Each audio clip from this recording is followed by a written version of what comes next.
Hi guys, so when we think of Brexit problems, we generally think of major issues, ones that grab the headlines, such as trucks sitting for days outside Dover, a shortage of fruit and vegetable pickers, massive delays due to a lack of HGV drivers, businesses hiring staff to complete paperwork that was not necessary before Britain left the single market, and the customs union is another example.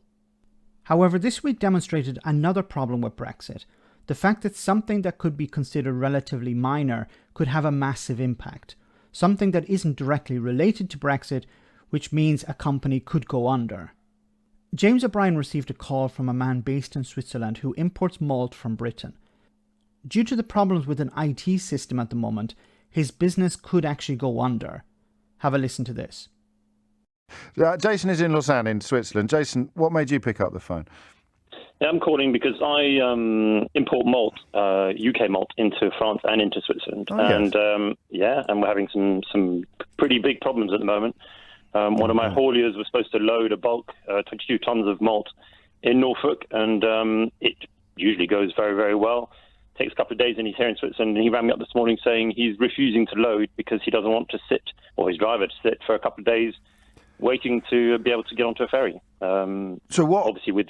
This is fascinating. So, because this is ringside stuff, isn't it? So he's in the truck.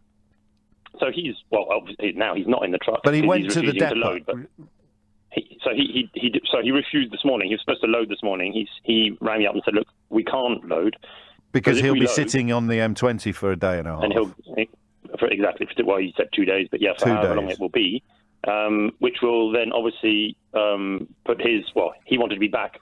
In any case, before the bank holidays, right? Weekend bank holidays, he's just not doing it. He can't. So he's just refused to do it. Yeah. And what options does that leave you with? None. And we've got a little bit of stock to help out our brewer here in Switzerland, who it was destined for. But at the moment we're looking like it's going to arrive. We're estimating 21st, 22nd of this month, which means he'll probably at some point run out. And eventually he'll start trying to source his malt from somewhere else, will he? If he can. I mean, there's issues with malt all over the place at the moment. Is there? Lack of malt, right. Yeah. But if he could get it from somewhere in the single market or in the customs union, even if it meant paying a little bit more in the short term, it's going to be and that's going to be presumably happening in a lot of businesses in a lot of countries that rely on exports from the United Kingdom. Absolutely. I mean, something that's all those trucks that are filing back on the M20 are full of goods that are headed our way and can't.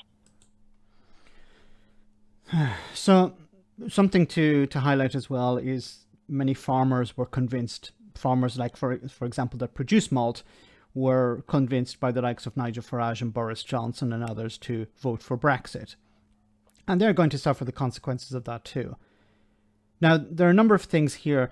There is the IT system which is having problems, which is discouraging, it seems, many haulage companies to send trucks to Dover because there are delays at Dover. Now, there is also the P&O ferries issue, which can be argued is a consequence of Brexit as well, because if P&O have reduced their services over the years, which meant that they had less money available, which meant that they laid off hundreds of staff to save money because of the impact of Brexit, and now they're suffering the consequences of the backlash, in a sense, from the British government by imposing all these new security checks on the company because they have hired staff that maybe are not up to the ability of running these operating these ferries correctly.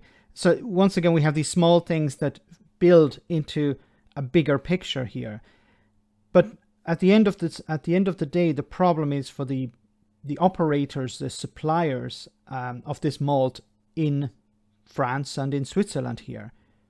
If they can't get the goods, doesn't matter about IT systems or P&O ferries or whatever, the fact that there are problems at the port means that they can't get the goods to France or to Switzerland.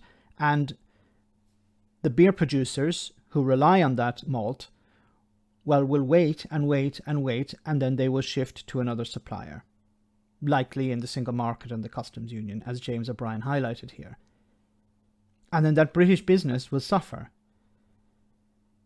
Once again, the idea that it doesn't have to be something attention grabbing, it can be a small issue like this IT system.